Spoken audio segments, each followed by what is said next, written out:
There are 3 different sizes of metal hoops: the 100 by 100, the 180 by 130, and the 240 by 150.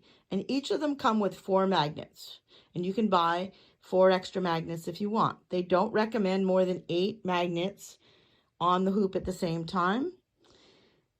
Now, usually people like to use the smallest one that they can, so they save stabilizer. But there's many reasons to do things differently. Now, when working on this denim jacket and I wanted to embroider on the sleeve, you might think I would use the larger hoop, but really I'm much better off using the smaller one because I can place the design using the markers to center it, and then the magnets will hold the cuff completely in place. If I was using a larger hoop, I wouldn't be able to get the magnets to touch the sleeve because the sleeve's just too short. So that would be one good reason to use a smaller hoop. In this case, I'm using Aqua Magic Plus because it's going to be nice and tacky and hold the fabric firmly in place. And when I turn it over, you can see I've attached it to the back, and this will pull away cleanly. After I finish my embroidery, I will trim away the stuff that I don't need, and then I'll wash it. And then in the end, I don't have any stabilizer showing in the back of the design. Now, in the case of this little onesie, it's a 6-month-old, you might think I would choose a smaller hoop, but I am making a choice of using a larger hoop, which will use more stabilizer, but it will give me better results and it'll make it easier to do. So I'm using Aqua Magic Plus, which is a sticky, and I'm going to peel it off the back there like that. And I'm going to lay it down, turn over my hoop, and it is going to stick to the back of the hoop like that. Make sure I have it nice and firm. And then I've got all 4 sides stuck.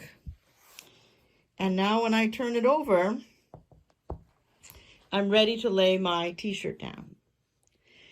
In this case with the onesie, if you're going to work with a t-shirt, you really do need a secondary type of stabilizer. So on the inside front of the t-shirt, I used a light and soft fuse-on stabilizer. It is like a tricot. It's got some nice stretch to it, but it fuses beautifully, and you don't see it on the inside of a t-shirt, even a white t-shirt when you're finished. I have the stabilizer already fused on, and now I'm going to get it into place so that I can do my embroidery. I can still use these center markings. So this is the way I would lay it out. I've used 4 magnets, and I probably could put a 5th one up here if I wanted to. But because I'm using the Aqua Magic Plus, you can see how nice and sticky it is. It's holding and controlling the fabric and stopping it from moving. If I did have the fabric guide, which is an additional part that you can get, it would hold the fabric back, either on the top or on the bottom.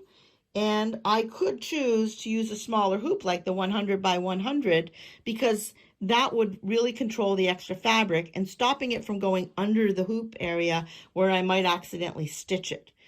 If you don't have that, using the larger hoop keeps your fabric fully on top, and then you don't accidentally stitch through the back of it. So it's a choice, but certainly that additional fabric guide really makes working with t-shirts like this much easier. Another way of using your metal hoops is to use them for quilting. Now, this is a quilt that I finished, but I did quilt these blocks with my metal hoop, and I didn't have the binding on, but what I did was after I finished putting the backing and the batting all together, then I stitched in the ditch so that all the straight lines stayed straight, and then I was ready to do my more decorative embroidery with my embroidery machine. I do want to remind you all, when you're putting your magnets in place, make sure they're firmly engaged with the metal piece underneath it. You don't want them hanging off, so only part of the magnet is on the metal hoop below it. But this is very easy to hoop your quilts because you don't have your traditional type of hoop with 2 pieces where it can be a little more challenging sometimes to screw it tight. Here we just lay the quilt where we want to go, and we're starting to embroider. And if you have a much larger quilt, make sure that the weight of the quilt is sitting on a table so the weight's supported, not dragging down on the floor. But other than that, it's very, very easy to do. I hope you've enjoyed this foray into using our metal hoops and that you give it a try. At the end of this video, I did put a list of my favorite stabilizers and why I like them. But really, everybody should give things a try. This is how we get better, is by trying new things. And if you've never quilted your quilts with embroidery, and certainly if you've never used your metal hoop for that, this is a perfect opportunity to give it a try. I hope you have fun and enjoyed this video. Bye.